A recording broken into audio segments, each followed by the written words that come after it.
Well, hello everybody. I hope you had some lovely food and drink. It smelt fantastic. Sadly, I haven't had it yet. I'll have that after this. Thanks, Lucy. She can be my PR agent anytime. And thanks, Adobe, for having me here. I was judging crafts for advertising this year at D&AD, and the Adobe entry was totally amazing. True synthesis of incredible technical and creative craft. So last minute stand-in, so please forgive me if, I've got no notes, it's a few images I've put together kind of last minute. So kind of go with it if I veer wildly towards sort of one thing or another and in chronology and whatever. I believe it's just a bit of a talk through my journey from starting to where I am. I've included quite a lot of images of photographers that influenced me whilst I was going through, they continue to influence me today. Anyway, so this is not working. This is really not working. Oh, there you go. That's a bit of me and my office. So, very brief introduction. So I'm Patrice. I've shot many things for many clients in advertising, design, and editorial over several years. I'm a devout petrol head, so it's great to be here. When I get my bike license, it's the first place I'm going to come. And a Star Wars and Marvel nut. Had I had time to do my research, I was just saying to Dan earlier, I would have possibly included a few of the offshoots from photographing sausages or whatever. So I've been doing a bit of work with Disney for a friend of mine and shooting their Lego models and so on, just simply because they said, you love Star Wars and Marvel? Yeah, of course I do. So little bobblehead Iron Man and all the rest of it, I've been doing those and getting thrown out of tube stations around London whilst we're trying to place Darth Vader in situ and so on. Anyway, let's go to where I started. So, as I'm sure many of you here, I did a foundation course, went on to do my degree. Did photography essentially because I can't draw, and you'll see plenty of evidence of that later. So to follow someone like Dan, how amazing was that, is humbling, to say the least. Anyway, the first person that I met when I was on my degree course was my external assessor. This guy, Griffin, some of you may know him. He used to do an awful lot of album covers and the like. He was very influential. He was the first person that sort of said, Patrice, whatever you do is like try to do something sort of that's not ordinary, There are quite a few other sort of influences, which were, when I started, I didn't really know anything about photography. So I did start to look at the masters of photography, and Cortez is one of my favorites. When these guys started, it was pure composition, pure form, and these sort of images were the kind of images that I started to look at. And these were a very sort of, a start with a little snapshot camera, shooting on film, very far from retouching and Photoshop at this point. So one of the other people I was very much influenced by was, in my later sort of career, was the great Irving Penn. I was recently sort of shooting with a food stylist who had been asked to go out to Dubai with a photographer. And he'd emailed me saying, oh, Patrice, I'd really like to do some work with you. So I said, oh, that's great. He said, how'd you get to know my work? He said, well, I was out in Dubai, and the creative director had two references of what we were trying to shoot. And he said, one of them was Irving Penn. He said, the other one was yours. And I'm like, oh, that's great. It's like, so why am I doing it? It's like, do they think I'm dead too or something? But that was sort of the ultimate accolade. This guy, was doing stuff that I don't think almost has been bettered. And, that was something as a young student to aspire to. Anyway, going on from there, and it's not clicking again. We've got a breakdown in technology here. Oh, here we go. One of the other people that I absolutely, probably my favorite photographer, is Guy Bourdin. Again, I'm sure many of you are familiar with his work and his great narratives. And again, enormously, he had a great retrospective recently at Somerset House, enormously ahead of his time. Anyway, let's cut to my very first commission. So I come out of college, I'd done a year's foundation course, I did my degree, I then went to work full-time for a food and still life photographer. Well, basically, I made tea for 3 years. I got very, very good at that. And then I had to go out on my own at some point. And one of the first people I went to see was an art director called Tony Chambers. I'm sure many of you now know that he's been executive creative director at Wallpaper for many years. So I'm just starting off. Tony's been art directing for some time. It's my very first sort of commission. So I call and I say, Tony, what do you want me to do? I hadn't quite found my voice. I've been taking pictures of little landscapes, and I was very into music when I was at college. So I was taking pictures of people. I hadn't really done still life. To me, still life at that point was they gave me a big camera and a light bulb box to shoot, and I thought, oh, is that it? That seems very boring. I'll go and shoot some music people, and that's much more interesting. But I'd started to work with a food and still life photographer, and I could start to see the possibilities of, let's say still life. Essentially, you've got a blank canvas. I think it's one of the hardest disciplines in photography, but I would say that. But because you have to you start off with nothing, and you've got to produce something that has an emotional appeal, whether people love it or hate it. There's got to be an emotional, a reaction. If you photograph people, you've already got some kind of interaction. As you well know, you sort of respond to people, but not necessarily still life. So it's trying to invest still life with, I suppose, wit and soul. So I went to see Tony, and just starting, it's a year's series for Sunday Times, full bleed images in the magazine. How amazing, bit scary. And I said to him, well, what do you want? As I said, I hadn't quite found my voice, haven't quite found, I knew I wanted to do food. I loved it for its color, form, texture, etc. But he said, I think this is the best piece of advice, cited it a lot in interviews, etc. He said, Patrice, I just don't want anything boring on my light box. I was shooting film at the time. And it's like, oh, right, okay, so, off we go. So as I say, I think that was the best piece of advice that you could give any young photographer starting off. So really sort of the journey did start with sort of food portraits. So every week I was given, I don't know, asparagus, parmesan, cherries, and it's like, well, what is, get to the essence of that. What is it about? I mean, I knew I didn't want to do food on plates. Everybody does that, especially now. So you can't reinvent the wheel, so try and find a sort of different path, I guess. And that sort of started sort of the wheels in motion. So after that commission, I was asked, for example, this was a series of images I did for Selfridges, for the food halls. And the only brief I had was to combine food and fashion. Now, as I said, it's like I cannot draw. However, I do have to scamp everything out before I shoot it. So this commission was basically, I was given carte blanche to do what I wanted, which was fantastic, obviously.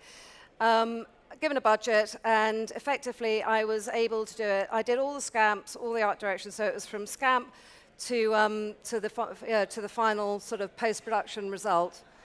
And thereafter, that led to other things that will come after this if my clicker works. There we go. So you can see the general theme was just sort of a little bit of wit, and that then led to a very similar commission. I had the same thing, really, that Westfield, when they opened at Shepherd's Bush, came to me and did the same thing. So, Patrice, you've done this for Selfridges, can you come and do the same for us? Slightly different, but I did all of the signage for them. Again, carte blanche. And it was just playing with food, really.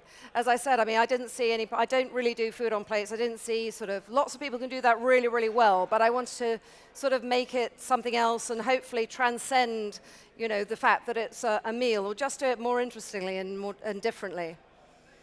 I then also got commissioned to do a series for, again, the Sunday Times. They got on board Heston Blumenthal, and as another great chef, Marcus Waring, said to me when I met him after we'd done the series, said it was a marriage made in chef and photography heaven. Because, of course, you know, Heston was sort of nutty as a box of freaking badgers and whatever with all of his stuff that he was doing. This was early on. And the very first thing, and sorry, these are very quickly put together, so I couldn't lay my hands on it, was again, we were starting off. This was a year-long project every week. And I called him and I said, okay, Heston, we're starting. What do you, am I okay to do anything with your staff? I mean, he was already an acclaimed chef. He said, well, the first thing I'm going to do is shaking pudding. So the first image that came to my mind was basically putting the pudding on a bed spring, obviously, and making it sort of waggle. And he said, that's brilliant, Patrice. You know, it's like, we'll just go on from there. So we would just do these sort of strange, mad sort of, and if you like, it was about, it's like, you know, it's Sunday, what do you want? Do you really, you know, you want to sort of be interested in what, you know, what you're looking at. Hopefully, as I said, there's a bit of wit there. And the whole series was based on that sort of idea. This was the second one that I did, which was, again, quite obvious to me, was, obviously, putting onion rings as if you'd thrown them on a fairground. So that was, and then we came to, as I said, as you now can see, rather large. That's very embarrassing. So as I said, I scamped a lot of my stuff out, and that sort of, this is another sort of in a series for the Sunday Times on superfood. I like the idea of, a little bit of broccoli being able to sort of shatter something metal. Again, I do the same thing for my advertising work. This is some stuff that I did for Kit Kat. Quite often I get sort of involved in the planning stage now in advertising because of a lot of the concept work that I've done. We just go on and execute it. Then there are the amazing ads that I've been very fortunate to be involved in. This was one that actually sort of was the first time I think that I was incredibly excited about a rugby match. I don't know whether you remember a few years ago. Basically, I worked a lot with an agency called Rainey Kelly, they have Land Rover as one of their clients, and the Lions as one of their clients. So for this tour, basically, Land Rover had approved one ad, but the Lions didn't want it to run. So effectively, I knew the creative director very well, so the agency just turned around and said, right, they can't decide, so we're going to decide for them. So effectively, they said, Patrice, it's like 5 o'clock in the afternoon, they said, Patrice, can you shoot this ad tonight? The game was the next day. And I said, well, okay, it's going to be, you know, whatever.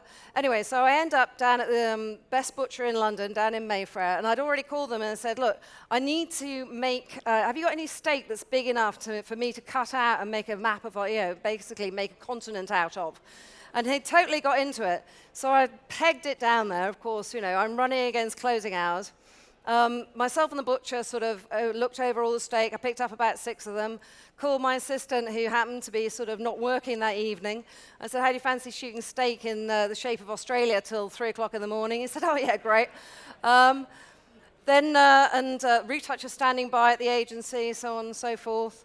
Anyway, got back to the studio, having also got the last marble chopping board in the whole of London, had it couriered over to my studio. So there we are. We're sort of having competitions, sort of who can make the best cutouts bit of meat in the shape of Australia.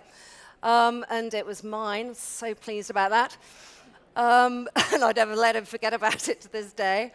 But the only way that this ad was going to run, as obviously the strapline suggests, is if the Lions won. Now, they'd lost every single game in the series up until this point. So effectively, sort of, I've just done it for sort of test money. I get a little bit of cash, if they win. So ergo, the reason that I'm sitting on the edge of my seat watching the game. we'd sent off the ad, we'd sent off the visual, sent off the image. The only bit of retouching I have to say that was needed is I think they needed to shrink Tasmania, because basically, you try sort of cutting meat out that small. But everything else was absolutely as shot. Anyway, so we're sitting there on edge of seats, and of course, it was a landslide victory. We're like, yes, yes, yes, that's great. So the ad then ran just one off next day in the broadsheets. And I was a tiny bit richer for all of my troubles and the fun of doing that job. So effectively, out of all of the stuff that I'd done, I think, I was just always asked to do the things that were sort of a little bit more tricky, a little bit sort of, just had to sort of go the extra mile. Now, this one, albeit it's sort of, I know, I just love it. They called me, agency called me, and, sometimes you want to do a shoot because it's incredibly creative. With a lot of advertising, I'll do it because it's a great idea, and it's going to be fabulous. The one that was the idea that they came to me with was, they said, Patrice, we want to do these ads for Morrisons, and the first one that they said was Piccadilly Circus, and I'm like, I'm sold. It's puns, I love it, I love it. So albeit, as I said, the actual photography, yes, it's a little bit, it's shot in 2 passes, a vignette on one, and the food has to be lit in a slightly different way. So there's a little bit of retouch there. But I did it just because I said I absolutely, love the idea. And hey, it's like we got to be as Piccadilly Circus in Piccadilly Circus and Europe's biggest digital billboard. So that was pretty cool. I did miss a social media moment of actually not standing in front of it and being tweeted 1,000 million times, but there you go. This was another, yep, there you go. Everyone a winner. So this I don't need to say anything really, do I, about this one? I have to say, though, it was a French agency, but this was glorious. Model-made baked beans, because you probably don't know this, but if you had baked beans out long enough on your plate, they would shrivel, so they had to be model-made and cast. And then you just sort of dribble on the little tails with a pipette. And there are God knows how many eggs we had to fry to make the most perfect one. So again, this all really comes out. And then, of course, pièce de la résistance, I come out of packaging retirement to do this.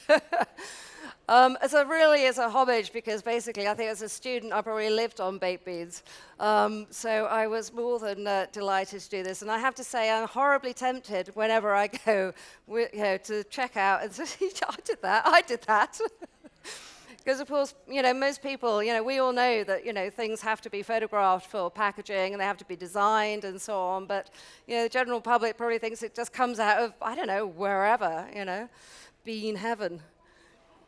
One of the people that enormously I can't say influenced because I couldn't touch him, but is the photographer Nick Knight. And I think I'm sure many of us have had images which kind of stick in your mind, and then, they're just sort of lodged there, and then you're asked to do a commission, and all of a sudden they kind of come back. So that's obviously Nick Knight. I was part of the superfood series, which was the broccoli, and it was all about things, kind of destroying little tiny things of food, destroying heavy, what we think of as heavy objects. Hence the world's hottest pepper, and it is called Scorchio. Anyway. But it was but the first, and this was the first one I did in the series, and that was the first image that came to me, and obviously, and that image has lived with me for years and years and years. So, as I said, it just came back, and they're in cleaver and Scorchio form. But this guy, I think, to me, he embraced photo illustration, I think I would call it, before anybody else did. And I think his work is so beautiful. And he's got such a craft. It marries, again, it sort of marries sort of technical craft and creativity so beautifully, across sort of all sorts of things that he does. Another guy, still lifer, that I like, Guido Mocafico. Excellent work, cheeky. Sadly not mine, his. But just going back to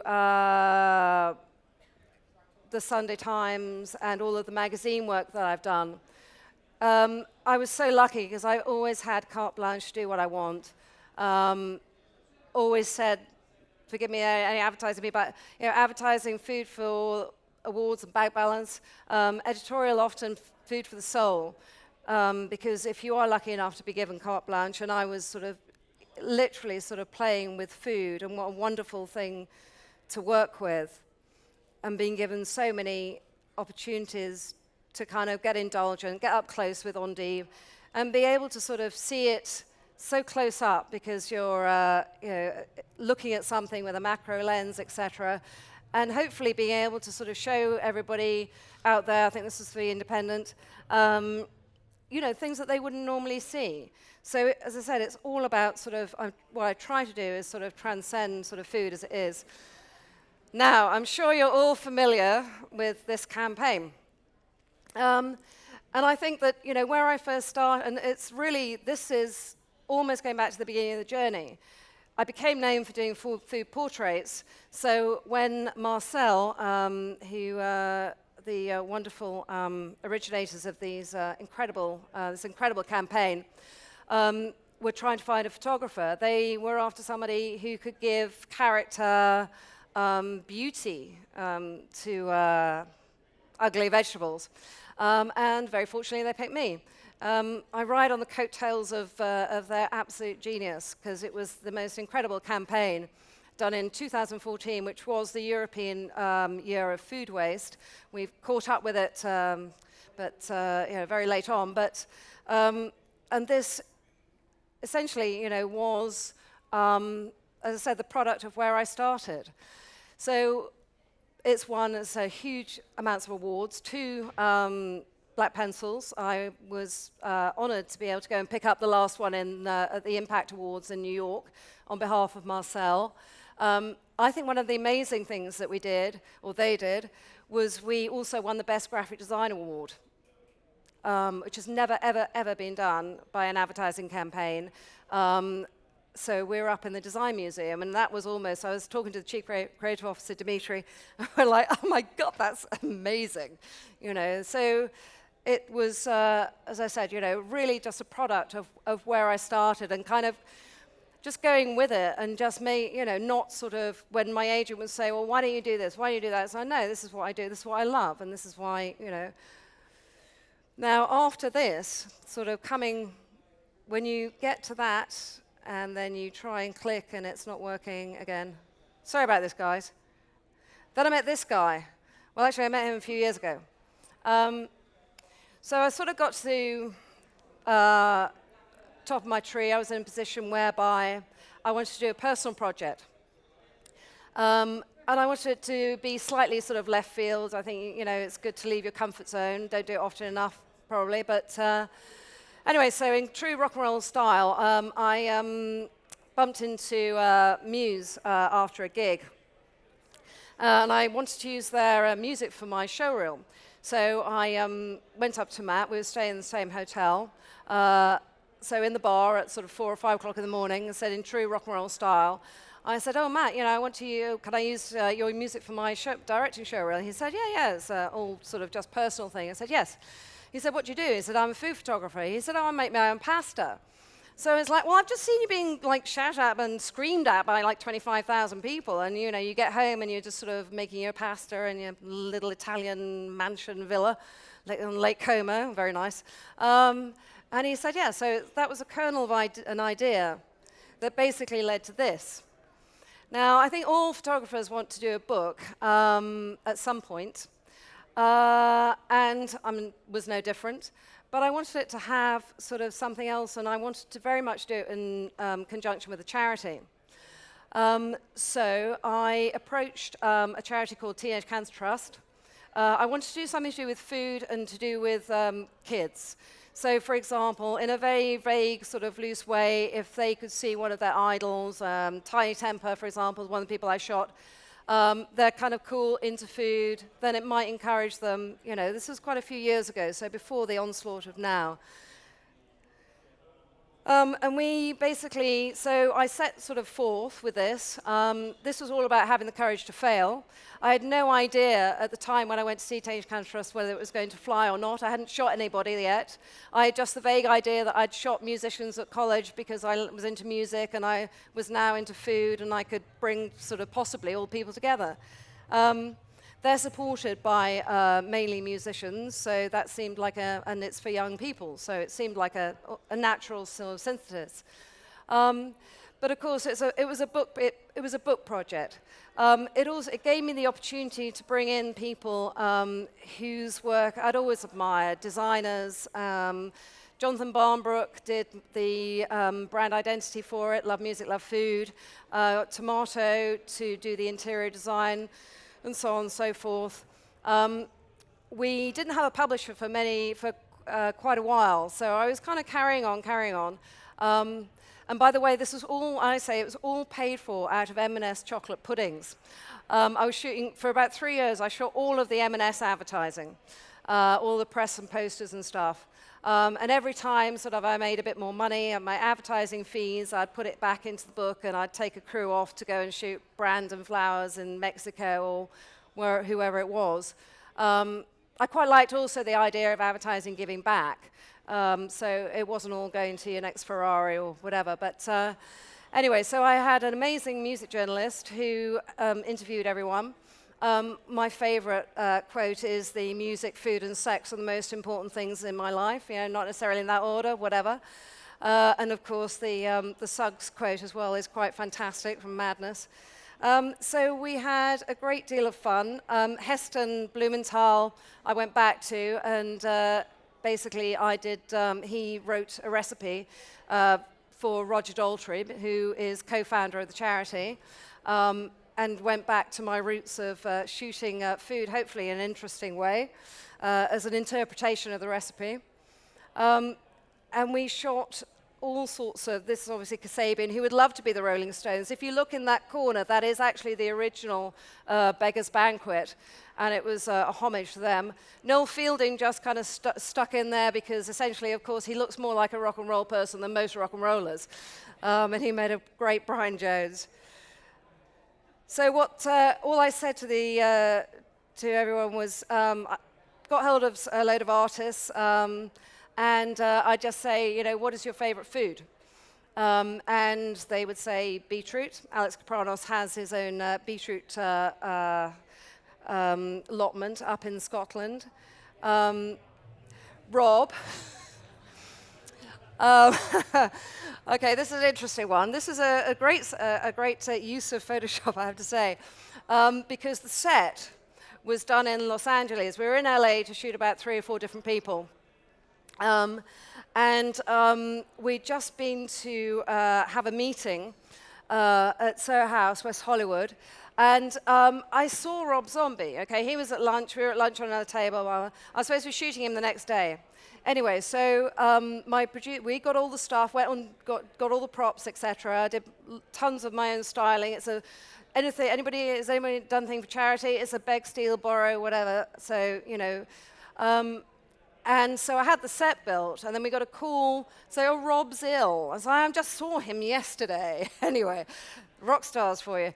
But before we even got here, I said to his people, his management, I said, okay, so what's Rob's favorite food? He said, vegetables. I'm like, right, okay, can we narrow that down a little bit, you know? And then, of course, it's Rob Zombie. It's like, it's Halloween. It's like pumpkins, obviously. So essentially, they'd give me their favorite food, and then I would go away, come up with a concept, scamp it out badly, as you've seen. I found a brilliant illustrator who would scamp it, do wonderful illustrations, and then I could actually show them all because, you know, effectively, all these people have brand identities, and you've got to look after that. And I'm working as an ambassador, essentially, with the charity. So they'd see the beautiful illustrations, and then they'd say, all right, we'll have that one, we'll have that one. But Rob, anyway, so shot the set. I thought, well, it's all here, shot it. And then I got a call when I was actually shooting M&S saying, oh, Rob's appearing tonight in Birmingham. Can you come and, do you want to come and shoot him in the corridor? I'm like, oh, okay. So quickly finished my M&S shoot, went up on the train, shot Rob in a corridor at the O2 in Birmingham, and then it was all put together, and he looks fabulous. I had to make an exception for Noel, because when I went up to him at a book launch and said, Noel, so would you be involved in this book? I'm doing it for Teenage Cancer Trust, it's your charity. Said, you know, it's food, what's your favorite food? He said, well, can I choose a drink? And I said, okay, it's you, Noel. And I thought it was going to be JD, Cristal, whatever it is, champagne. And I said, what is it? He said, Yorkshire tea. So I said, right, okay. Anyway, whatever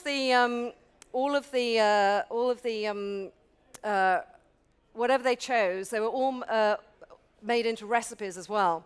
And the person who was doing the recipe writing was happened to have been Oasis's personal chef. So I called Sarah. I said, guess what Noel's is? She said, Yorkshire tea. I said, you're right, absolutely. So essentially, that's Coco Summer, Sting's daughter. It was the Time Lord of fruit.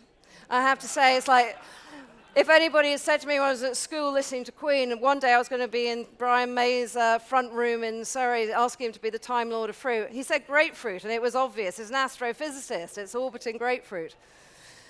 Susie C with her homage to beans again, covering Vivi in Marmite. It was a very sticky occasion. And then coming on to the sort of stuff that I'm doing now, which is the Nespresso down there. It was a collaboration with an amazing post-production guy, so going more into food illustration there. I was asked what my favorite food would be, and I said, well, I think it has to be what I like shooting best, which is seafood.